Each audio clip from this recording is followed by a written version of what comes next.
Alloh subhanahu va taolo marhamat qilib aytadiki: "Masalul jannati allati wu'ida al-muttaquna tajri min tahtiha al-anhar tajri min tahtiha al-anhar ukulaha da'imun wa dhilluha tilka uqba alladhina ittaqaw wa uqba al-kafirina an-nar."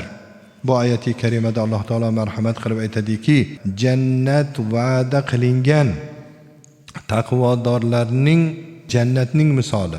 U kimlarga beriladigan jannat? Taqvodorlarga va'da qilingan jannat.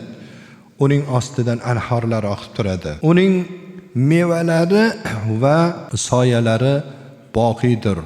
Bu taqvodorlarning mukofotidir.